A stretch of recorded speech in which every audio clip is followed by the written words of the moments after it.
Une production des studios Bass.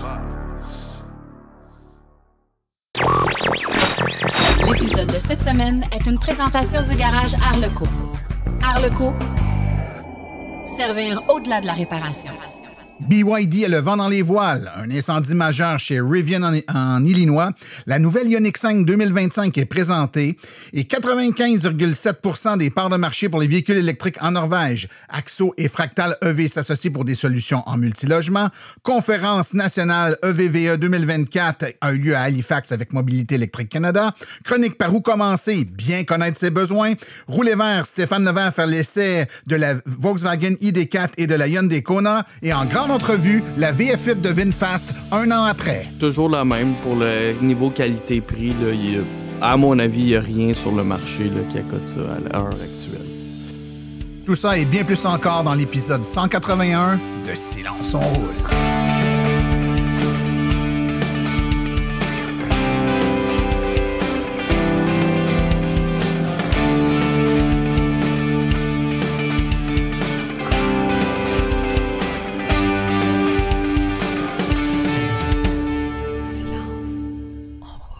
Bonjour tout le monde, mon nom est Martin Archambault et c'est avec passion et plaisir que j'anime Silence on roule, le balado dédié 100% au transport électrique. Silence on roule est également le fier partenaire de l'Association des véhicules électriques du Québec.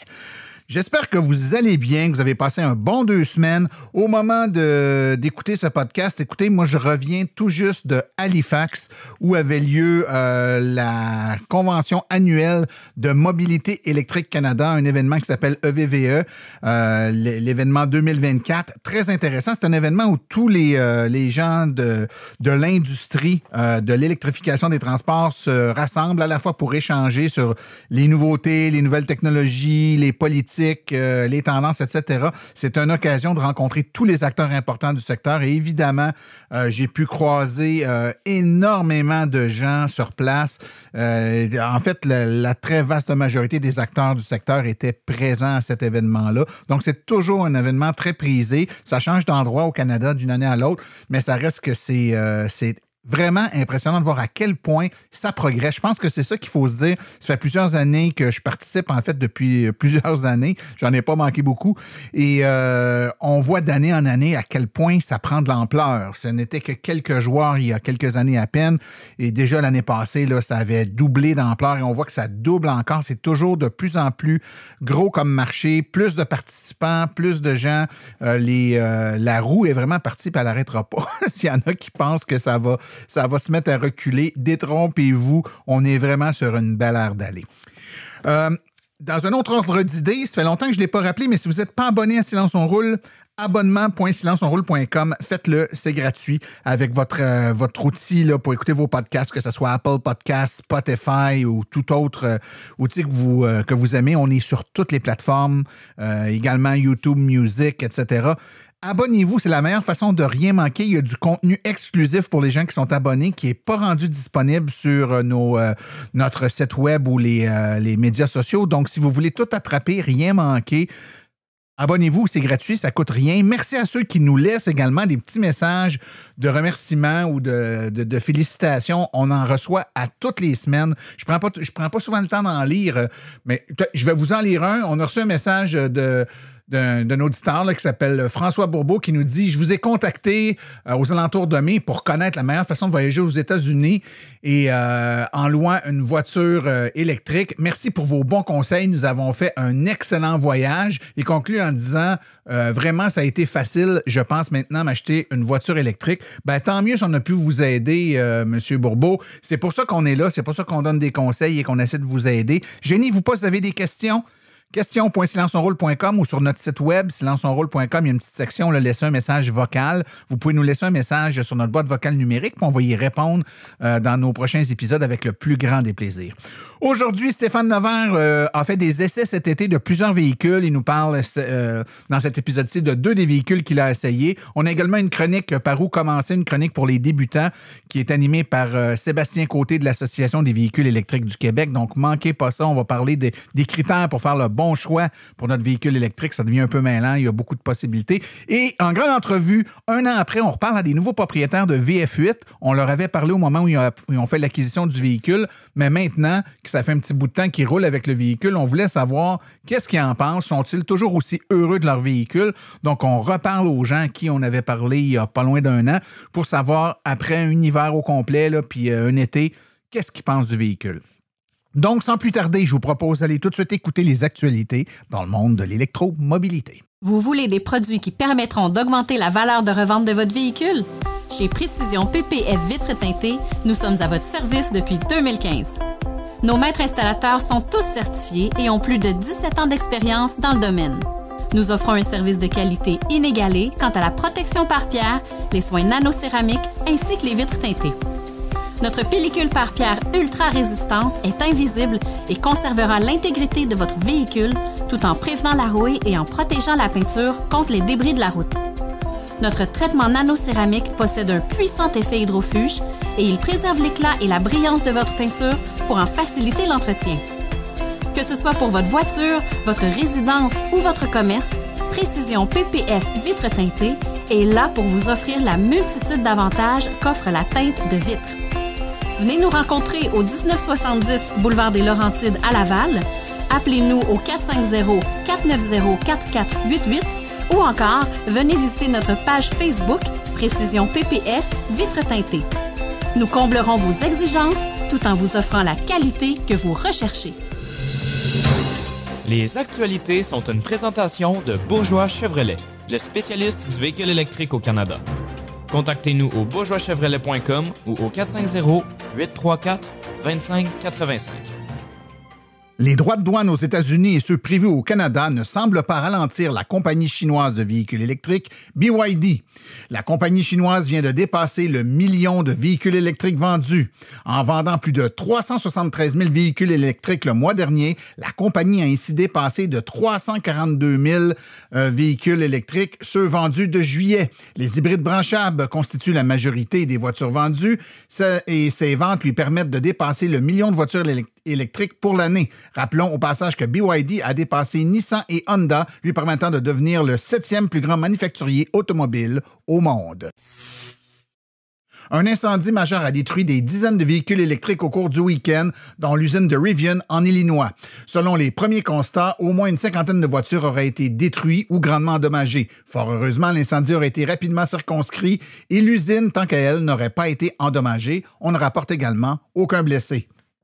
On sait que les incendies de batteries lithium-ion peuvent être parfois difficiles à éteindre. Pour le moment, Rivian n'a émis aucun commentaire sur les causes de cet incendie. Hyundai va lancer sa gamme Ioniq 5 2025 qui comprendra des nouveautés avec le nouveau XRT, un véhicule fabriqué aux États-Unis avec l'aventure en tête. L'Ioniq 2025 présente une liste complète d'améliorations comme une batterie à capacité accrue et une plus grande autonomie et des fonctionnalités inédites. L'Ioniq 5 XRT est la première Hyundai au Canada à être produit par Hyundai Motors Group Metaplant America en Georgie. La nouvelle XRT est une voiture dynamique qui donne de la robustesse aux capacités de la gamme des véhicules électriques les plus primés au Canada.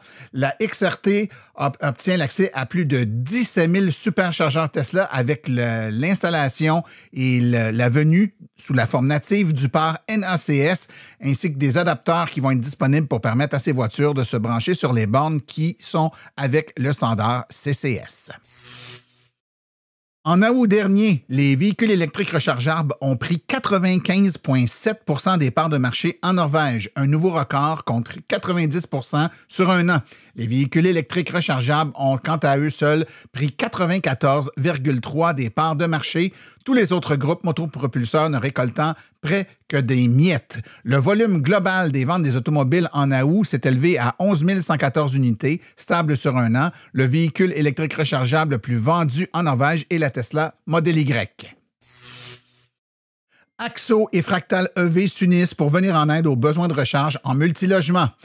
Fractal EV est un important fabricant canadien de bornes de recharge niveau 2 pour véhicules électriques et Axo est une filiale d'Hydro-Québec reconnue pour ses solutions novatrices de gestion de l'énergie. Et ils ont annoncé ensemble un nouveau partenariat stratégique visant à transformer la recharge des véhicules électriques dans les immeubles résidentiels et multilogements. Cette collaboration ingénieuse associe les bornes fiables de Fractal à la plateforme Eddy d'Axo qui offre une solution OCPP qui réduit les coûts de logiciels SaaS, Software as a Service, jusqu'à 80%. Ce partenariat permet non seulement de diminuer significativement les dépenses pour les propriétaires d'immeubles, mais aussi d'améliorer l'expérience de recharge pour les conducteurs.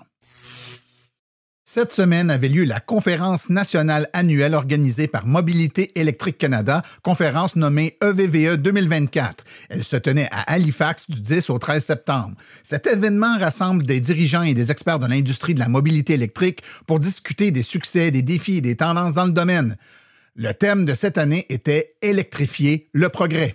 La conférence a évidemment inclus des présentations sur les programmes, la politique et les technologies innovantes qui visent à accélérer l'électrification des transports au Canada. C'était une excellente occasion pour les professionnels de se rencontrer et d'échanger et de partager des idées sur les dernières avancées en matière de mobilité électrique. Évidemment, Silence on roule y était.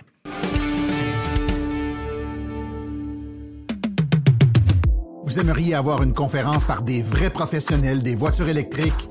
Faites confiance aux conférences de Silence on roule. Nous avons une panoplie de conférences allant de 30 minutes à 90 minutes. Pour plus d'informations et pour réserver votre conférence, écrivez à martin@silenceonroule.com.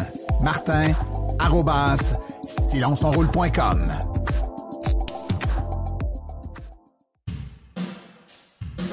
La chronique « Par où commencer ?» est une gracieuseté de l'Association des véhicules électriques du Québec. Devenir membre est un incontournable pour tout futur ou nouvel électromobiliste. www.aveq.ca.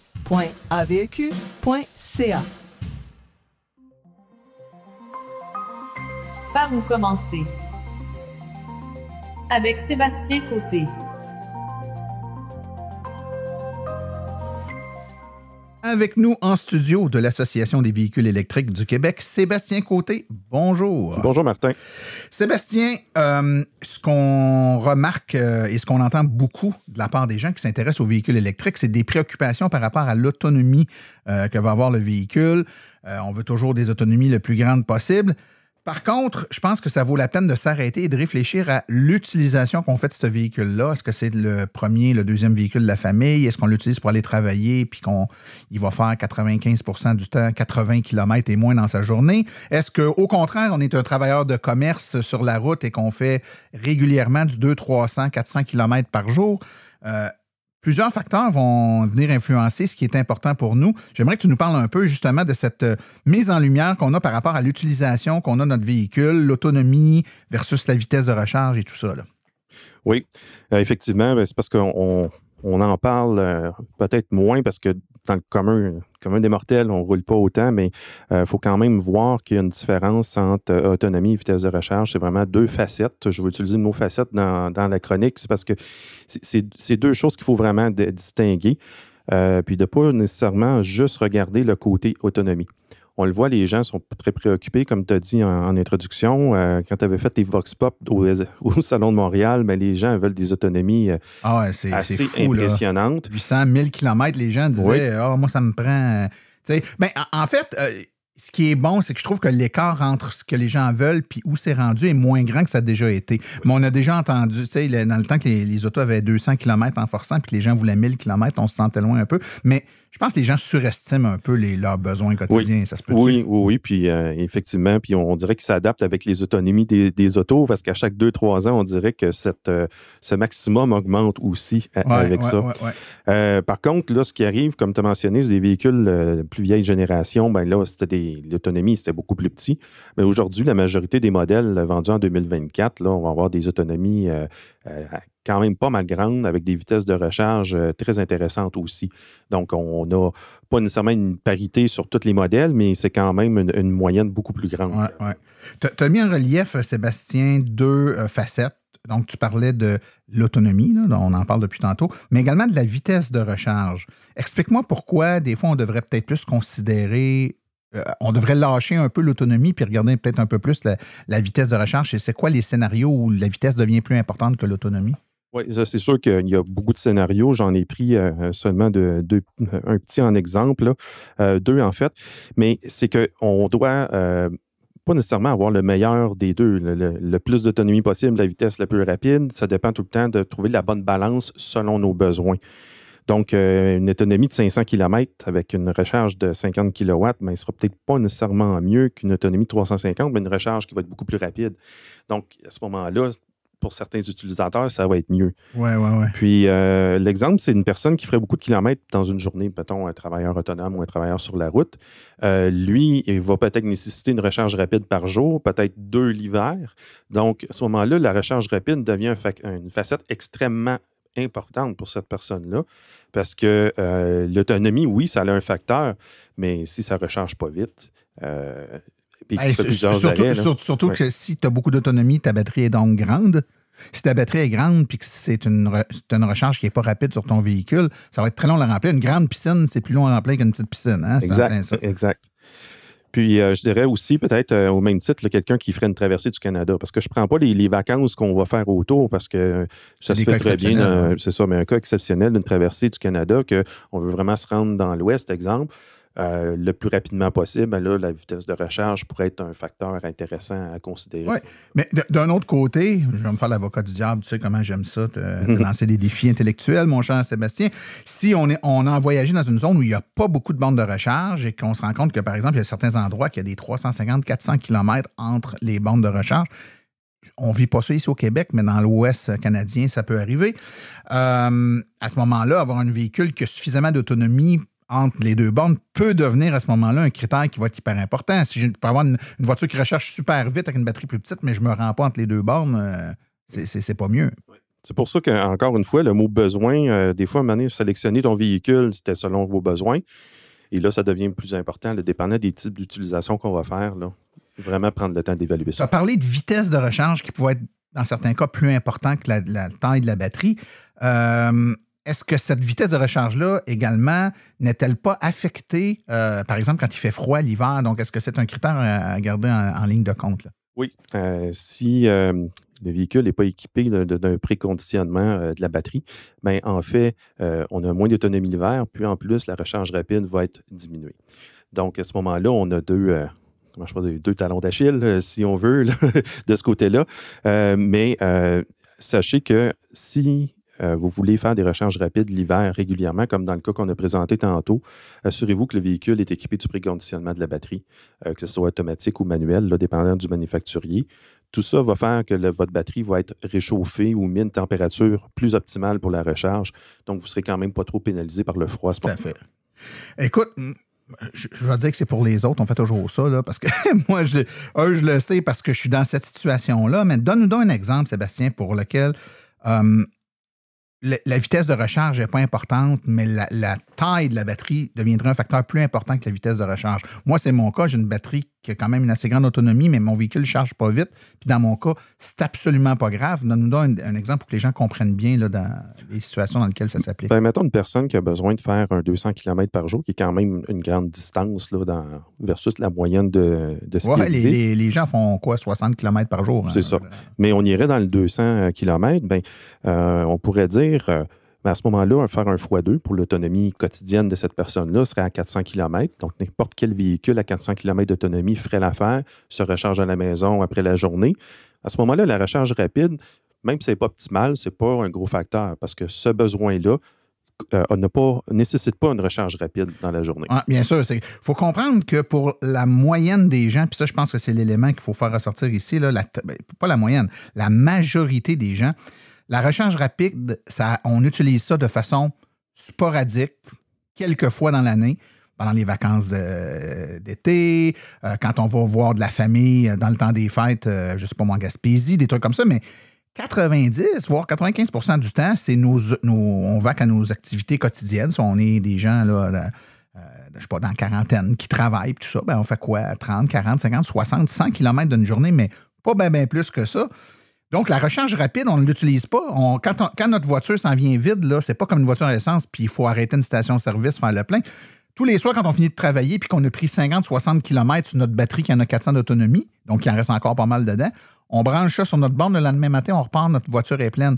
Donc, la recharge rapide est importante, la vitesse de recharge rapide est importante, si et seulement si on se déplace suffisamment souvent dans une année pour nécessiter des recharges là, sur des longues distances. Et là, ça devient un facteur important pour nous. Quelqu'un qui a un chalet qui est très loin, puis il va aux 2 semaines, puis il a à faire 800 km à toutes les 2 semaines, ben, on le fait suffisamment de fois dans l'année pour que ça devienne important que ça charge rapide. Mais quelqu'un comme moi qui utilise une borne rapide par besoin peut-être 2 fois dans l'année, c'est pas le critère le plus dramatique. Hein? On vire fou avec les chiffres des fois, mais... C'est peut-être pas nécessaire à ce moment-là. Mais, tu sais, là, on regarde ça, puis on se pose ces questions-là, mais il faut quand même dire que versus peut-être là, 5-6 ans, on n'a pas autant de questionnements à se faire de ce côté-là, parce que les véhicules ont des bonnes autonomies, une bonne vitesse de recharge. Des voitures en bas de 400 km, il n'y en a plus beaucoup, là, surtout aux alentours de 400 et plus.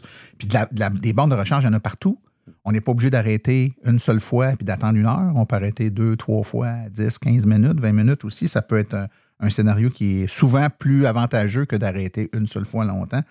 Donc, en conclusion, Sébastien, si j'ai bien compris ce que tu nous as dit, c'est qu'il faut bien analyser notre cas personnel puis se poser la question, est-ce que dans mon cas, une grande autonomie de batterie est quelque chose d'important ou non? Puis est-ce que dans mon cas, une voiture qui recharge ultra rapide sur une borne rapide est important ou non? Puis peut-être qu'en fonction des réponses qu'on va se donner, ben ça va aussi éclairer ou aiguiller notre choix sur le véhicule qui nous convient le mieux, là. Exact. Puis aussi, même, ça peut être autant pour un véhicule neuf qu'un véhicule usagé aussi qu'il va falloir s'informer de ce côté-là. Poser ces questions-là. Puis si les gens ont des questions pour se faire aider, veulent poser des questions, ils peuvent en tout temps, évidemment, aller sur le site web de l'Association des véhicules électriques du Québec. Il y a les forums dans lesquels il y a, par modèle de véhicule, où il y a plein de propriétaires qui en parlent. Il y a des guides, il y a plein d'informations. Donc, les gens peuvent aussi vous contacter s'ils veulent avoir plus d'informations. Mais prenez le temps de bien vous renseigner. Il n'y a pas beaucoup de propriétaires de voitures électriques qui ont été déçus de leur choix de passer à l'électrique. Il y a par contre certaines personnes qui ont fait le mauvais choix de véhicules adaptés à leurs besoins parce que ne connaissant pas ça, ne tenant pas compte de ce qu'on vient de parler aujourd'hui, ben, ont pris par exemple une voiture qui a beaucoup d'autonomie mais qui charge lentement, alors qu'eux, dans leur utilisation de véhicules, ils ont besoin de se charger rapide souvent. Ben, c'est pas que les voitures électriques sont pas bonnes. Le modèle qu'ils ont pris ne correspond pas. Ne correspond pas à leurs besoins. Exact. Sébastien, les gens qui veulent te rejoindre, on fait ça comment? Me rejoindre par courriel à sébastien.côté@silenceonroule.com. On se revoit dans 2 semaines, Sébastien. Excellent. Merci. Bye-bye.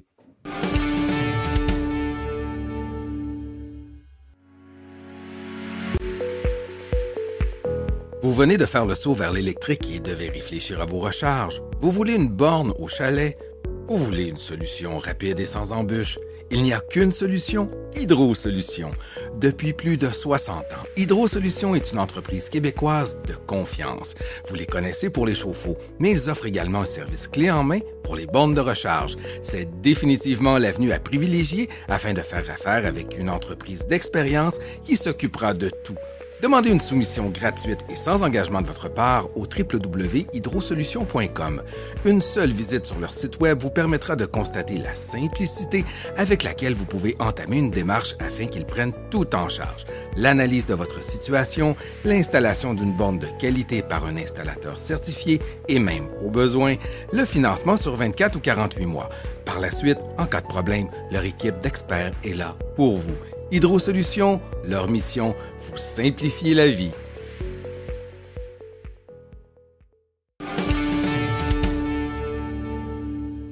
Il y a un peu moins d'1 an, on faisait une émission spéciale pour parler de la VinFast VF8. À l'époque, le véhicule venait de sortir, ça faisait pas tellement longtemps. Les premières livraisons avaient eu lieu. Et puis, on avait eu à ce moment-là 3 personnes qui étaient venues nous parler de leur véhicule, nous donner ce qu'ils aimaient ou ce qu'ils aimaient moins du véhicule, en tout cas leur perception de ce nouveau véhicule-là. Mais c'était tout nouveau, tout beau. Le véhicule n'avait pas beaucoup de vécu, du moins ici au Québec. On était avant l'hiver. Il y a beaucoup de questions qui avaient été soulevées. Et puis là, je trouvais intéressant de faire un retour avec 2 des personnes qui étaient là lors de l'entrevue. Donc, Myriam Saint-Onge. Bonjour, Myriam. Bonjour. Ainsi qu'Étienne Ouellette. Bonjour, Étienne. Bonjour. Donc, on revient avec vous, messieurs, dames, pour parler de votre expérience avec le véhicule, mais là, avec un peu plus de vécu.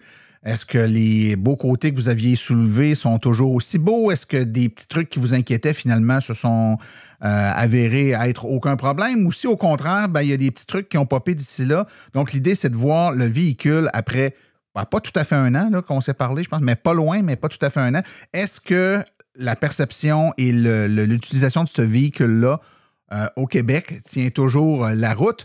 Donc, on va y aller avec vos premières impressions. Donc, une question toute simple. Puis je vous pose la question là, en partant. Là, êtes-vous aussi heureux maintenant avec votre véhicule que vous l'étiez il y a un an? Puis je me permets, Myriam, de te faire écouter ce que tu avais dit il y a un an. Mais moi, à date, j'adore la finition. Pour le prix, les garanties, puis tout ça, c'est une très bonne voiture. Tu étais très positive. Hein? Tu venais de l'avoir, c'est ton premier véhicule électrique. Tu étais excitée. Exactement. Est-ce qu'on est encore à la même place après tous ces mois? Oui, je suis toujours à la même place parce que, écoute, là, j'ai pu la tester cet hiver. Ça fait bien la route.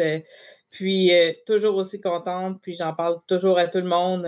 Juste du positif. C'est très positif de ton côté. Oui. Toi, Étienne, tu étais aussi très content de ton véhicule.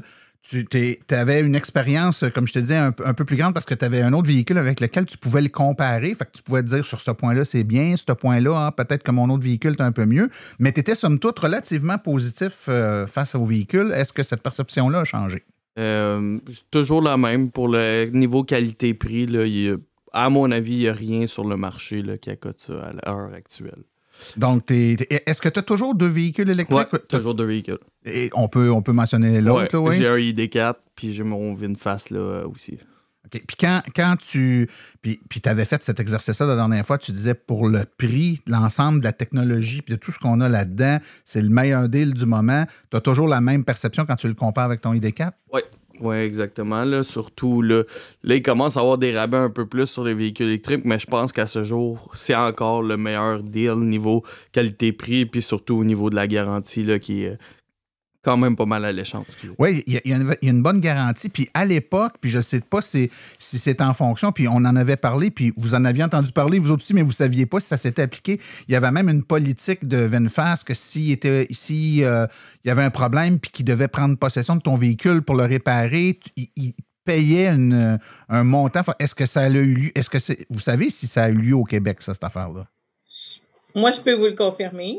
Moi aussi, je peux vous le confirmer. Oui, je peux vous confirmer que oui, car je l'ai eu droit. Donc, je conclus que les deux, vous avez eu à amener votre véhicule chez on ne peut pas dire le concessionnaire parce que ce n'est pas des concessions VinFast, donc chez au point de vente, en tout cas, ou au garage, puis parce qu'ils ont gardé le véhicule, ils vous ont donné une ristourne monétaire pour compenser la perte momentanée, même si ce n'est pas long, là, du véhicule. Exactement.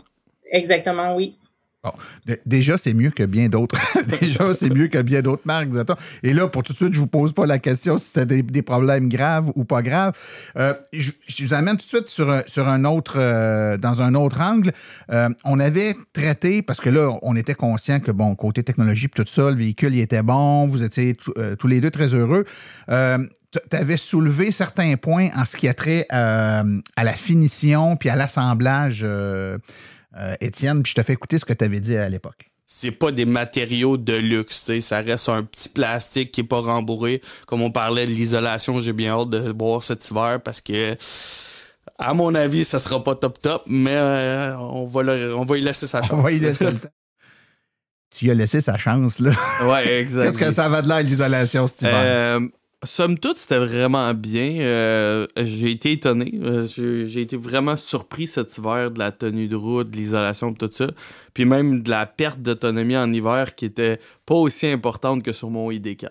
Oh, OK, c'est intéressant. Ouais. Puis même que les véhicules relativement récents, dont les ID4 font partie, sont souvent réputés pour perdre moins d'autonomie que les plus anciennes technologies, que ce soit la Leaf, la Bolt, la Spark, etc. Mais là, on perd encore moins d'autonomie, donc... Puis t'as pas gelé, t'as pas eu froid, t'as pas l'impression? J'ai eu quelques petits problèmes techniques, mais en soi, là, somme toute, j'ai pas eu vraiment de gros problèmes. Par problème technique, t'as eu des problèmes soit avec la thermopompe ou le chauffage? Initialement, j'avais pas de chauffage. Ça a pris une mise à jour plus un rappel là, pour que la thermopompe fonctionne. En réalité, on s'est fait dire au bout d'un certain moment qu'il n'y avait pas de thermopompe dans nos véhicules finalement, que c'est du chauffage, utilise le chauffage de la batterie, la chaleur de la batterie pour chauffer le véhicule. Donc, on s'est fait dire il y a des affaires qui ont été plus ou moins dites, puis qui finalement n'avaient pas lieu avec le véhicule. Donc, au niveau des communications, toi, quand tu achetais le véhicule, tu étais persuadé que tu avais une thermopompe, puis finalement, vous n'en avez pas. Donc, elle ne pouvait pas faire défaut, il n'a pas. Exactement. Fait que dans le fond, c'est ça. Là, on avait juste initialement, on n'avait pas de chauffage, ou du moins, c'était de l'air tiède, là. C'était pas du chauffage. Myriam, est-ce que tu avais eu le même problème de chauffage, toi? Non, aucun problème, moi. Je faisais probablement partie de la batch qui n'ont pas eu de problème, là, mais moi, pour chauffer, ça chauffait. T'as pas eu de problème avec ça? Bon, ben c'est bon. Ben, c'est déjà... C'était une grosse interrogation lors de notre discussion initiale, à savoir, ben c'est un véhicule qui vient du Vietnam, est-ce qui est adapté pour le Québec? Bon, puis il y avait certains éléments que vous souleviez. Oui, je pense que ça, c'est correct, mais sur l'isolation, le chauffage, il y avait des doutes, puis je me demande, puis ça, je suis pas certain, là. Faudrait que je réécoute, mais il me semble même qu'à l'époque, tu avais le problème là, de chauffage, il était déjà présent. Ouais. On n'était pas rendu à l'hiver, c'était pas trop encore paniquant, mais il fallait que tu fasses regarder ça. Là, exact. Oui, ben, ça a été réglé, je pense, au mois de novembre. Là. C'est des problèmes de jeunesse. En fait, quelqu'un qui prend possession d'un VinFast aujourd'hui, j'imagine que les mises à jour... Non, en effet, là, c'est pas mal réglé. Je te dirais, là, même moi, je suis allé le récupérer il y a 2 semaines au concessionnaire. Puis avec la dernière mise à jour, là, il y a pas mal de choses qui ont été réglées encore. Là. OK, excellent. Je me permets de revenir un peu sur la technologie embarquée parce que c'est quelque chose qui est très frappant dans ce véhicule-là, du moins la première fois qui a été présenté. On s'est dit, véhicule qui est vietnamien. Je pense que le réflexe des gens, c'était de le comparer, de vouloir, en tout cas, psychologiquement, le comparer aux véhicules chinois cheap qu'on avait ici à l'époque. Puis en s'asseyant dedans, on faisait comme « Oh non, attends une minute, c'est pas la même affaire. » On voyait la qualité de la finition, on voyait le tableau de bord, on se faisait présenter les fonctionnalités du véhicule. Puis là, on s'en rend compte qu'il y avait une tablette dans le véhicule qui ressemblait plus à la Tesla qu'un véhicule cheap chinois. Et c'était assez impressionnant. Je me permets encore une fois de faire écouter, Étienne, ce que tu avais dit à l'époque sur le véhicule et sa technologie. C'est pas Tesla, parce que c'est pas au point comme Tesla, mais en même temps, Tesla ont plusieurs années derrière la cravate. Fait que je te dirais, moi, de mon côté, là, c'est numéro 1, super technologie, cruise adaptatif, conduite quasiment autonome, line assist, name it, là, caméra, ainsi de suite, 360. Donc, le package qui était offert était à la fois généreux et, je dirais, de qualité, bien fait. Vous avez roulé un peu plus avec. Myriam, toi, au niveau de tout ce qui est technologique dans le véhicule, tu t'y retrouves, tu as du plaisir avec ça, puis tu n'as pas trop de problèmes? Ah, mais non, je me suis adaptée. Il n'y a pas juste le cruise qui est adaptatif. Ah oui, mais ça n'a pas été long. On s'adapte facilement. Là. C'est vraiment facile à trouver toutes les choses, qu'est-ce qu'on veut, puis c'est bien mis en évidence. Donc, tu ne cherches pas dans les menus puis sous-menus, c'est assez direct. OK. Étienne, souvent, quand on a des véhicules récents, on se rend compte que les petits bugs, ça peut arriver qu'il y a des bugs mécaniques, mais très souvent maintenant, les bugs sont plus software que hardware, c'est-à-dire que l'affichage fonctionne mal, la tablette gèle dans certains contextes, il y a des fonctionnalités qui ne sont pas au point, et là, le manufacturier pousse des mises à jour qui améliorent au fil du temps la fluidité, la fonctionnalité de la technologie embarquée. Dès le moment 0, ça semblait quand même relativement bien fonctionner. Est-ce que depuis, il y a eu des mises à jour, des fonctionnalités qui ont été ajoutées ou des bugs mineurs qui ont été corrigés? Ou... En termes de fonctionnalité, il n'y a pas vraiment grand-chose qui a été rajouté de majeur. Peut-être des petites affaires subtiles, mais sans plus. En termes de mise à jour, il y a une seule mise à jour over the air qui a été faite, puis c'est à propos des lumières. Sinon, il faut aller en concessionnaire à l'heure actuelle pour les mises à jour majeures. Mais tu sais, il n'y a pas eu de grosses affaires. Depuis le jour 1, il n'y a pas tant de problèmes software, je te dirais. C'est vraiment des petites choses mineures. Exemple, tu embarques dans ton véhicule, puis là, tu changes les configurations, puis tu débarques, tu vas faire quelque chose, tu rembarques dans ton véhicule, il faut tout te refasses parce que ça sauvegarde pas les configurations. Fait que c'est un irritant. Là, ils ont fait des mises à jour récemment, ça s'est arrangé. Puis là, la dernière mise à jour, ça a recommencé. C'est revenu, ouais. C'est revenu, ouais. Une régression. Mais c'est ça. En soi, là, c'est rien de majeur. Là. C'est vraiment juste des petites choses. Tu as parlé de concessionnaires, en tout cas, puis tu sais, je sais, là, les auditeurs ne m'envoyaient pas des courriels. Vous avez parlé de concessionnaires VinFast, pas des concessionnaires. On comprend, là, mais le point de service, le point de vente, appelez ça comme vous voulez. Quand tu dis que tu le ramènes, toi, tu es dans la région de Montréal, Rive-Sud de Montréal. Quand tu le ramènes où physiquement? C'est où? Ben là, initialement, il y avait juste le point de vente à Laval. Maintenant, ils sont rendus avec 2 concessionnaires. Donc, il y a un concessionnaire à Ville-Saint-Laurent et un concessionnaire à Laval qui viennent d'ouvrir. Donc, pour ma part, c'est concessionnaire à Ville-Saint-Laurent là, que je rapporte mon véhicule. OK. Puis toi, Myriam, dans ton cas? À Ville-Saint-Laurent aussi, parce qu'à Laval, ils n'ont pas, je pense qu'ils ne prennent pas le service encore, c'est juste la vente. Puis à Ville-Saint-Laurent, ils ont tous les services là-bas. OK, donc vous l'amenez. Oui. Ça, c'est quelque chose, puis je me permets de vous poser la question, puis comprenez-moi bien, je n'essaie pas de piéger personne. Là. Moi, je veux comprendre, puis les gens qui écoutent puis qui ont peur d'aller vers ce type de véhicule-là, je pense que c'est le genre de questions qui se posent. On est habitué, on s'achète une Nissan, il y a des concessionnaires Nissan dans toutes les grandes villes. On s'achète un véhicule Ford, il y a des concessionnaires Ford dans toutes les grandes villes. Là, on est comme restreint dans l'endroit. Est-ce qu'on se ramasse que toutes les VinFast de la province arrivent là, puis que quand on veut faire réparer de quoi, on est le 1265e sur la liste? Est-ce que c'est fluide? Est-ce que ça va bien? Comment vous qualifieriez votre expérience là, sur place quand vous rentrez votre véhicule au garage? Là, est-ce que vous avez l'impression que vous êtes aussi bien servi avec les mêmes délais que n'importe quel autre concessionnaire? Myriam, oui, ben je crois bien, parce que j'ai eu à rentrer quelques fois, là, mais pour les mises à jour, tout ça, puis j'ai jamais été, comme qu'on dit, je rentre mon véhicule, puis je ne sais pas quand est-ce que je vais le revoir, là. C'est vraiment, ça se fait très vite, là. Je n'ai pas été délaissée, rien du tout. Puis toi, de ton côté? Il passe un autre véhicule, excusez. Il passe un autre véhicule pour quand on le rentre, puis pour les mises à jour, tout ça, il passe un véhicule aussi de courtoisie. Qui est une VinFast aussi? Non, si c'est non, c'est non. Non, c'est une Tesla. C'est drôle pareil, hein? Mais au moins, c'est un véhicule électrique. Je pense que ce qui est irritant pour les gens qui ont des voitures électriques, c'est de se faire prêter des voitures à essence. On n'aime pas ça, même si c'est pas long. Toi, est-ce que tu as la même expérience quand tu retournes au point de service? Moi, je l'ai envoyé 5 fois, je pense, au point de service depuis que je l'ai. Puis sur les 5 fois, 4 fois que c'était des véhicules électriques, une fois un véhicule à essence. Sinon, en soi, c'était quand même rapide. Ma dernière fois, par exemple, ça a été 35 jours que mon véhicule est resté là-bas. Okay. Puis c'était pas des problèmes majeurs. Ça a été long avant qu'il travaille sur le véhicule, mais on m'avait averti qu'il était dans un gros rush de livraison de véhicules, puis ça faisait que c'était plus long le service. OK. Parlons maintenant de l'autonomie réelle du véhicule dans les conditions hivernales, ce que nous n'avions pas pu parler la dernière fois. Tantôt, tu as dit je perds même moins qu'avec... On parle de quoi là, dans des conditions réelles, des contextes réels? Êtes-vous capable de me donner un exemple? Par exemple, cet hiver à moins 25, je perdais... Pour ma part, je pense qu'il y avait une perte d'à peu près 30% par rapport à l'été. Ce qui est, à mon avis, quand même raisonnable. Là. Sur mon ID4, je te dirais que je suis autour de 50% quasiment.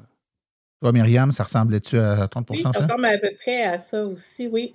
Puis l'estimation que le véhicule te donne de l'autonomie que tu as par temps froid, est-ce qu'il est assez réaliste? Autrement dit, s'il dit que tu fais 400 km dans une condition X, puis là, il se met à faire froid, puis il te dit 350, c'est-tu vraiment 350 que tu fais ou il est un peu... Parce que tu me disais que, puis je pense que c'est toi qui disais ça, Étienne, qu'il y avait comme une espèce de bug où il donnait tout le temps le même kilométrage au même pourcentage de batterie. Là. Exactement. Le GOM, dans le fond, qui est l'autonomie en fonction de tes 500 derniers kilomètres, n'était pas calculé sur le VinFast à l'époque.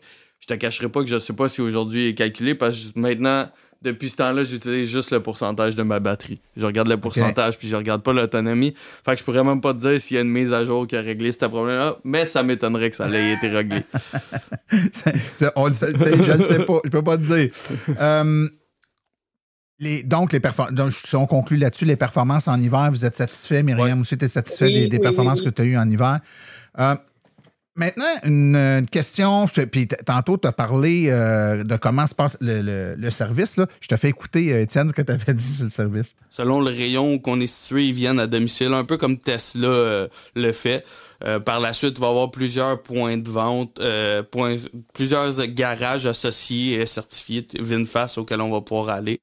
Vous m'avez beaucoup parlé de l'amener chez VinFast. Et là, tu parlais qu'ils viennent à la maison. Est-ce que vous avez eu un service à la maison ou si vous avez dû toujours aller au point de service? Pour ma part, j'ai toujours été au point de service, puis on m'avait dit que c'était pas encore disponible, mais je crois que c'est disponible juste pour la région autour de la concession de Ville-Saint-Laurent. Avec Myriam, je peux confirmer que le service vient à domicile. Là. Ils ont leur mobile qui viennent dépanner pour voir si ils sont capables sur place de le faire ou qu'il faut vraiment l'emmener à Ville-Saint-Laurent. Est-ce que tu as fait affaire avec ça, toi? Est-ce qu'ils sont venus chez toi? Oui, une fois. Ça a bien été? Oui, ouais. Très bien, oui. Remarque qu'il n'y a pas de raison. Tesla le fait, puis Polestar le fait. Il y en a d'autres qui le font. Il n'y a pas de raison que ça ne puisse pas bien fonctionner. Une petite question comme ça qui est out of the blue et qui n'a rien à voir avec votre expérience avec le véhicule pendant ces mois-là. Il y a eu beaucoup de rapports dans les derniers mois qui faisaient état d'éventuels ou de supposés problèmes financiers chez VinFast, l'entreprise VinFast. Est-ce que c'est quelque chose qui vous turlupine? Et est-ce qu'aujourd'hui, si vous aviez à remagasiner le véhicule, cette information-là vous rendrait insécure au point de remettre en question votre choix ou au contraire, vous dites il se dit bien des affaires puis ça m'inquiète plus ou moins? Myriam, toi, quand tu entends ça? Dans le fond, là, je vais dire, comme tu dis, dans le fond, c'est bien des affaires qu'ils disent parce qu'ils ne feront pas faillite, ils feront pas. Tout le monde dit ça, mais dans le fond, je me fie pas à ça parce que dans le fond, le véhicule, là, c'est de la qualité. Moi, je l'adore, puis je le recommande. Vous n'hésitez pas à le recommander, toi, Étienne?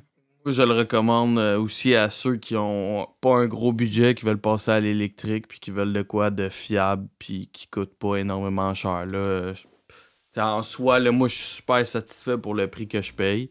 J'ai rien à redire là-dessus. Pour ce qui est de toutes les rumeurs qui courent, ça me stresse pas vraiment. Là. Je rappelle au passage qu'au moment où vous avez acheté votre véhicule et que nous avons fait l'entrevue la dernière fois, il y avait déjà beaucoup de rumeurs. Ils ne livreront pas un véhicule, ça va être repoussé. Tu sais, quand vous attendiez votre véhicule, là, juste avant que vous receviez votre véhicule, là, il y a eu 2-3 communications ou bulletins d'information de magazines pseudo-spécialisés en véhicules, mais pas trop en véhicules électriques toujours, puis qui annonçaient ça comme étant ils les livreront pas. Puis finalement, ils les ont livrés. Donc, il se dit beaucoup de choses, mais ça reste qu'il y a des rapports financiers et toutes les entreprises de véhicules, même les entreprises qui ont le vent dans les voiles comme Tesla, des fois, si tu prends une photo de leur valeur boursière dans le dernier mois, ça peut avoir chuté de 40%, puis tout le monde... Mais c'est ça, ce milieu-là. Hein? 2 mois après, ils vont être 55% en haut, puis là, c'était 40% en bas, puis ça fait 25 fois qu'il y en a qui disent que Tesla va mourir à l'intérieur de 6 mois, puis ils sont loin d'être morts au moment où on se parle. J'ai comme l'impression, je peux me tromper, je ne suis pas un spécialiste financier, mais j'ai comme l'impression que VinFast goûte un peu à la même médecine. Exact. C'est à se demander même parfois si c'est pas alimenté par l'industrie qui voit arriver ces joueurs-là, qui sont des joueurs importants. Hein? Puis je l'avais dit à l'époque et je le redis maintenant pour les gens qui nous écoutent, là, qui connaissent peu ou pas VinFast. VinFast n'est pas né avec la VF8 ici. Là. C'est une grosse compagnie. C'est une compagnie sérieuse qui produit une tonne de véhicules partout en Asie et qui sont super bien établis. C'est nouveau ici, mais c'est pas nouveau sur la planète. C'est pas une petite start-up là, qui a commencé à faire des autos il y a 6 mois. On le connaît pas, donc c'est un peu le réflexe qu'on a quand on entend le nom, mais c'est loin d'être le cas. Vous m'avez répondu tantôt, sans même que je pose la question, on m'a dit je le recommande, donc je conclus que si c'était à refaire, vous referiez le même choix, Myriam, si demain matin, là, il t'arrive une bad luck, je te le souhaite pas, là, mais mettons ton véhicule, tu te le fais voler dans ton driveway, puis il faut que tu t'en rachètes un. Tu rachètes-tu une autre VinFast ou tu rachètes d'autres choses? Je rachète un autre VinFast. Oui. Toi? Si les moyens me permettent plus qu'un VinFast, ça va être autre chose, mais sinon, ça va être un VinFast. Mais c'est pas parce que tu l'aimes pas. Non, exactement. C'est parce que tu l'aimes pas. Exactement. Puis là, je fais du pouce sur quelque chose que tu as dit tantôt. Tu as dit pas de problème. C'est un véhicule qui n'a pas de problème. Quand même, tu as dit que tu as dû aller plusieurs fois dans. pas, ça fait 8 mois peut-être qu'on s'est parlé, 8-9 mois. Là. Oui, exact. Puis tu es allé comme 4-5 fois. Est-ce que tu as eu un problème avec le chauffage? On en a parlé tantôt. Mais le reste, est-ce que c'était juste des mises à jour ou tu as eu des problèmes mécaniques? Est-ce que tu as eu des ennuis mécaniques? Suspension? Dans le fond, moi, j'ai eu un... on pourrait quasiment dire que c'est mécanique, là, mais c'est software. C'est que mon plus gros problème que j'avais, c'est un problème de transmission. Mais c'est une transmission électronique que juste une vitesse, parce que c'est un véhicule électrique. Mais quand je mettais mon véhicule sur le reculon, puis je le mettais trop rapidement sur le drive, c'est comme s'il calait, puis je pouvais juste plus avancer. Là, je restais là, fallait que je débarque du véhicule, fallait que j'attende 10 minutes, je rembarque dans le véhicule, puis là, le véhicule pouvait repartir. Mais c'était frustrant, ça m'est arrivé plusieurs fois, mais c'est ça, là, ça s'est réglé avec une mise à jour, là, software, puis depuis, j'ai plus de problème est réglé. Exact. Okay. En tout cas, moi, ce que je vois puis ce que je lis un peu partout, c'est pas un véhicule qui semble avoir énormément de problèmes. Il y a eu certains problèmes, puis quand le problème était là, on parlait du chauffage tantôt, ça touchait pas tout le monde, mais un grand nombre là, de propriétaires. Fait que quand ils ont poussé une solution, la solution était disponible en même temps pour tout le monde, mais c'est pas un véhicule qui a eu beaucoup de problèmes comme tel. Donc,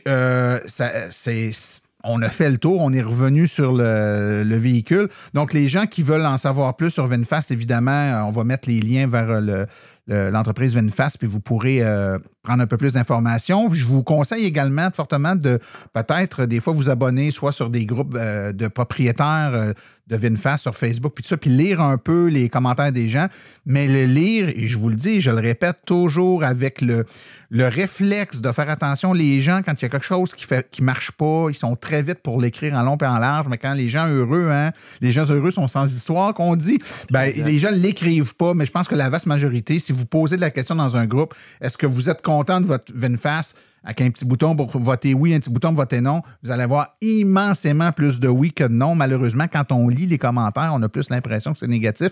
C'est comme ça sur tous les groupes. Faites le tour de tous les groupes, de tous les modèles de véhicules. Ça donne... Mais évidemment, Volkswagen est là depuis longtemps, Toyota est là depuis longtemps, donc on s'est déjà fait une idée des marques. Une marque nouvelle comme celle-là, on a tendance à juste se rabattre sur ce que les gens disent et ce que les gens disent ou écrivent, devrais-je dire, c'est souvent les gens qui ont quelque chose qui ne marche pas, qui l'écrivent, puis ils pèsent fort sur le crayon, puis ça donne l'impression que c'est négatif, mais je ne crois pas que c'est négatif tant que ça. Vous avez vu nos deux invités aujourd'hui, même malgré les petites craintes qui pouvaient subsister à l'époque, X mois après, sont encore satisfaits du véhicule. Donc, c'est là-dessus, je pense qu'il faut se rabattre. Donc, à mes deux invités, Myriam Saint-Onge et Étienne Ouellette, merci de votre présence à nouveau ici aujourd'hui. Puis, je vous souhaite encore de longues et nombreuses années avec votre véhicule sans problème. Merci. Merci.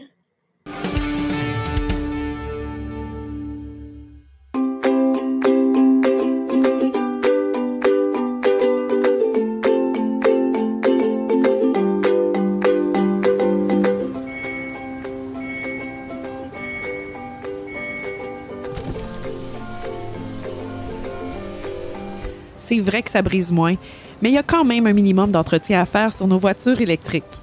Quand est venu le temps de faire l'entretien de mon véhicule, j'ai choisi de faire confiance à l'équipe d'Arleco plutôt que le concessionnaire.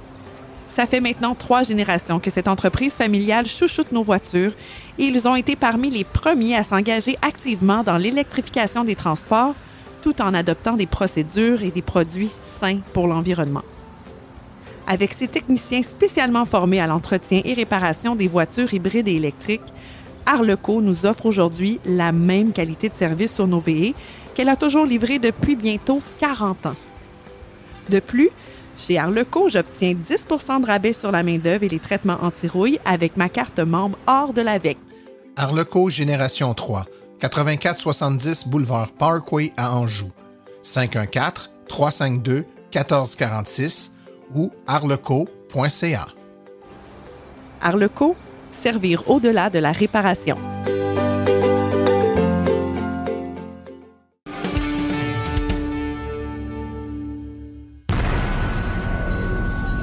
La chronique Rouler vert est une présentation de Bourgeois Chevrolet, là où le service à la clientèle et les voitures électriques sont prises au sérieux. bourgeoischevrolet.com ou le 450-834-2585. Rouler vert avec Stéphane Levert. Bonjour chers auditeurs, j'espère que vous allez bien, j'espère que vous avez passé de belles vacances. De mon côté, j'ai profité des vacances pour effectuer un blitz d'essai de 4 VUS 100% électriques. Donc 4 VUS 100% électriques dans 4 catégories ou segments différents. Donc j'avais premièrement, la première semaine, le Hyundai Kona électrique, donc le sous-compact. J'avais ensuite de ça un Kia EV9, un intermédiaire à 3 rangées. Ensuite, le Volkswagen ID4, donc dans le segment des VUS compacts. Et finalement, en 4e semaine, j'avais le Cadillac Lyriq, donc un VUS de luxe. Donc évidemment, je ne peux pas couvrir les 4 essais dans une seule chronique, sinon le producteur du podcast me taperait sur les doigts, certainement. Donc, cette chronique-ci, je vais vous parler du Kona et du Volkswagen ID4. Donc, pourquoi ces deux modèles-là que je vous parle ensemble? Donc, c'est des modèles, évidemment, qui sont plus abordables et disponibles dans le contexte que la réduction de la subvention à venir en 2025. Donc, j'ai cru optimal de pouvoir vous en parler en premier pour que si jamais ce sont des modèles qui vous intéressent, que vous puissiez avoir mon résumé de mes essais. Donc, allons-y premièrement avec le Kona électrique. Donc, Hyundai Kona électrique qui a été renouvelé en 2024. C'était la raison principale pourquoi je tenais à faire cet essai routier-là. Donc, Hyundai, on le sait, avec des designs extérieurs assez avant-gardistes, on peut dire. Donc, le design a été refait au complet et c'est ce qui se rapproche le plus du reste de la gamme. Donc, c'est un design extérieur avec des panneaux latéraux, avec beaucoup d'angles qui se rapproche de beaucoup à ce qui s'offre aussi dans le reste de la gang chez Hyundai. C'est polarisant comme design, je le conviens. Certains adorent, d'autres moins. Mais moi, personnellement, je trouve que Hyundai font un bon boulot pour amener des produits qui sont différents de ce qu'on retrouve ailleurs dans le marché. Mais par contre, moi, je trouve que les plus grandes améliorations que Hyundai ont effectuées, c'est beaucoup plus à l'intérieur. Donc, ils ont un petit peu allongé le véhicule dans son ensemble, ce qui rend le coffre arrière beaucoup plus spacieux et beaucoup plus pratique, même si on est dans un segment de sous-compact. Je trouve que cette amélioration-là donne un avantage sur les concurrents dans le même segment. Aussi des matériaux plus de qualité, donc on sent vraiment un upgrade de ce côté-là aussi. Et même si Hyundai ont fait le choix de ne pas amener le Kona sur la plateforme EGMP comme les nouveaux produits, comme les Ioniq 5 et Ioniq 6 chez Hyundai, ils ont quand même amené des technologies ou des facettes du véhicule dans le Kona qui se ressemblent beaucoup à ce qu'on retrouve ailleurs dans les produits électriques de Hyundai. Donc, par exemple, les 2 écrans devant le conducteur, celui devant le conducteur et celui dans la console centrale, c'est en tout point identique à ce qu'on retrouve dans les Hyundai Ioniq 5 et 6. La technologie V2L, par exemple, aussi, qui sont maintenant disponibles, donc de pouvoir alimenter des appareils sur le 120 volts, soit avec un adaptateur dans la prise de recharge du véhicule ou même à l'intérieur du véhicule. Sur la banquette arrière, il y a une prise que vous pouvez utiliser à ce niveau-là. Les clignotants, lorsque vous actionnez les clignotants, les angles morts, les caméras d'angle mort qui apparaissent dans les cercles devant le conducteur, ça aussi, c'est quelque chose qu'on retrouvait chez les autres modèles de Hyundai. Pour ceux qui aiment des toits ouvrants au lieu des toits vitrés qui ne peuvent pas s'ouvrir, c'est disponible dans le Hyundai Kona dans des versions plus équipées. Et personnellement, un aspect qui n'est pas nécessairement toujours un critère de sélection pour les gens qui recherchent des véhicules électriques, le système audio Bose qu'on peut avoir dans le modèle plus équipé que j'avais en essai, même si on est dans un segment d'entrée de gamme, par exemple, qu'on peut dire chez Hyundai, le système audio m'a grandement impressionné. On est capable d'avoir une qualité de son vraiment impressionnante pour le segment dans lequel on se trouve. Donc maintenant, passons au Volkswagen ID4 comme deuxième véhicule d'essais pour cette chronique-ci. Donc, le ID4, c'était la première fois que j'avais un essai complet d'un ID4 depuis que, dernièrement, dans les dernières années, ils l'assemblent aux États-Unis pour le livrer ici au Canada. Donc, initialement, ce qui était livré ici au Canada, comme Volkswagen ID4 dans les premières années de commercialisation, c'était des unités qui provenaient de l'Allemagne directement. Donc, depuis 2 ans environ, les modèles qu'on a ici au Canada, ce sont des unités qui sont assemblées aux États-Unis, au Tennessee. Donc, c'était la première fois que je pouvais comparer un petit peu les deux versions. Donc, le véhicule en soi n'a pas changé de façon majeure. Il y a seulement eu certaines améliorations qui ont amené au fil des années. Donc, à l'intérieur, le changement le plus notable, c'est la console centrale. Donc, initialement, les accoudoirs étaient seulement des accoudoirs ajustables en hauteur sur chacun des 2 sièges à la première rangée, mais il n'y avait pas nécessairement de rangement disponible. Donc, maintenant, ils ont vraiment changé l'approche pour mettre une console qui s'ouvre pour pouvoir faire du rangement. Ils utilisent beaucoup mieux l'espace disponible à ce moment-là à l'intérieur de l'habitacle. Donc, au-delà de ça, le Volkswagen ID4 reste un véhicule extrêmement complet. Il ne fait rien d'exceptionnel, il n'y a rien de sophistiqué, il n'y a rien qui se démarque face à la concurrence, mais il fait tout très bien. C'est un véhicule qui est très complet. Pour un véhicule à vocation familiale, personnellement, lors de ma semaine d'essai routier, on a eu un voyage à faire, ma famille et moi, pour aller visiter de la famille en Estrie. Donc, on est parti de la maison dans les Laurentides vers l'Estrie et tout le monde a vraiment apprécié son voyage à bord du Volkswagen ID4. C'est extrêmement confortable, c'est silencieux, ça fait vraiment bien le travail. Donc, il reste que un de ses principaux attraits au Volkswagen ID4, c'est sa disponibilité. Je vous en parlais dans une précédente chronique. Actuellement, les niveaux d'inventaire chez les concessionnaires est relativement encore élevé. Ça réduit à l'œil. Je n'ai pas fait d'appel dans des concessionnaires pour savoir combien était disponible. Je n'ai pas fait de recherche sur leur site web, mais à l'œil, ça commence à réduire. Mais si c'est vraiment un véhicule qui vous intéresse, je vous conseille fortement de consulter le site web de votre concessionnaire, de faire des téléphones pour savoir quelle version est disponible, car le Volkswagen ID4 a quand même beaucoup de variétés à l'intérieur de sa gamme. Donc, vous pouvez avoir soit des modèles à propulsion, traction intégrale, avec ou sans le groupe Statement d'options d'équipement plus élevé. Donc, il peut avoir certaines unités ici et là qui pourraient matcher ce que vous recherchez.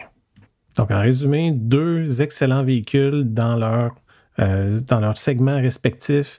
Donc, si autant le Hyundai Kona électrique que le Volkswagen ID4 sont des véhicules qui vous intéressent, je vous recommande fortement d'aller en faire l'essai routier avant la fin de l'année pour pouvoir profiter de la subvention provinciale de 7 000 $ qui va réduire au 1er janvier 2025. Donc, c'est ce qui met fin à ma chronique. J'espère que vous avez apprécié. La prochaine chronique va traiter du Kia EV9 et du Cadillac Lyriq, je vous le rappelle. Donc, j'ai vraiment hâte de vous en parler de ces 2 véhicules-là aussi. Donc, c'était Stéphane Levert qui, d'ici ma prochaine chronique, vous souhaite bonne route.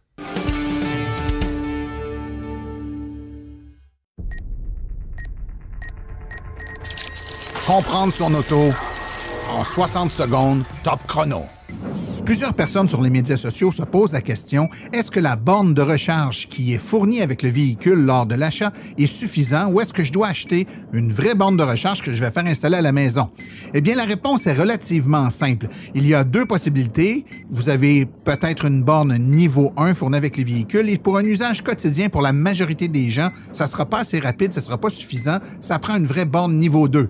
Dans d'autres cas, la borne fournie avec le véhicule est bel et bien une borne niveau 2. Il faut par contre savoir que la borne fournie avec le véhicule est généralement mal adaptée pour un usage quotidien et intensif. C'est souvent moins bien protégé contre les intempéries et de surcroît, elle coûte beaucoup plus cher qu'une vraie borne de recharge que vous ferez installer à la maison. Donc, s'il arrivait quelque chose, du vol, du bris de cette borne fournie avec le véhicule, vous devriez la remplacer et ce, à grand prix. Profitez des subventions, faites installer une borne à la maison.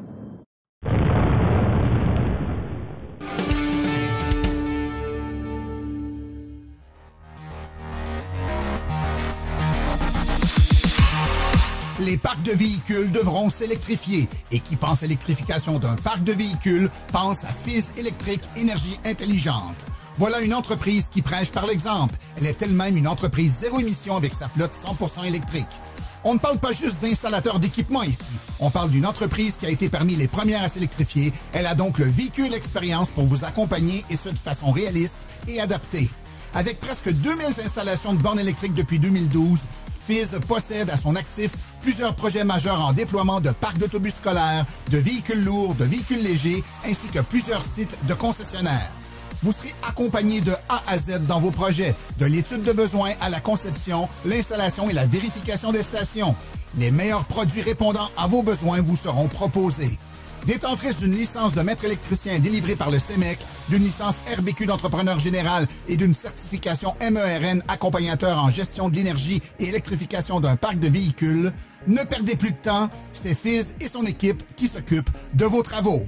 Contactez le FIZ2.ca ou par courriel info@fizz.ca.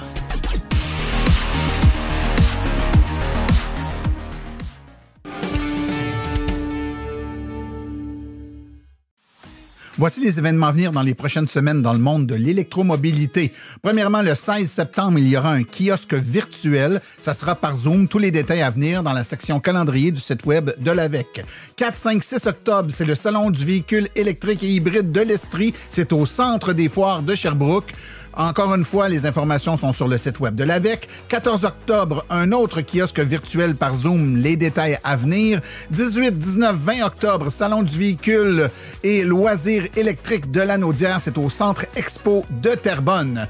25, 26, 27 octobre, c'est le Salon du véhicule électrique de Québec au Centre des foires. Et le 8, 9, 10 novembre, c'est le Salon du véhicule électrique Desjardins au Centre BMO de Saint-Hyacinthe. Il y aura d'autres kiosques virtuels pour de l'information à venir les 11 novembre, 25 novembre et 9 décembre prochains. Toutes les informations dans la section événements et calendrier du site web de l'AVEC.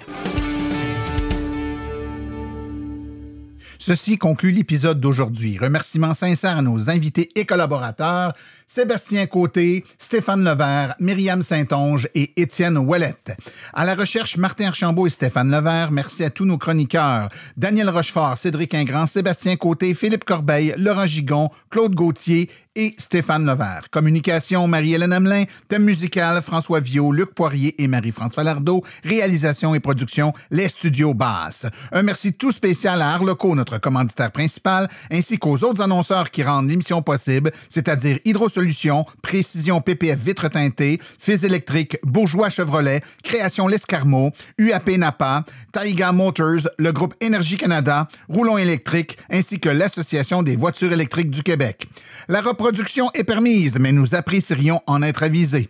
Les questions sur le balado doivent être adressées à martin@silenceroule.com et pour l'information générale sur les voitures électriques, visitez le www.aveq.ca. Vous avez également accès aux archives de tous nos épisodes ainsi qu'à notre boîte vocale directement sur notre site web au silenceonroule.com. Mon nom est Martin Archambault et d'ici le prochain balado, j'espère que vous attraperez la piqûre et direz, vous aussi, silence, on roule.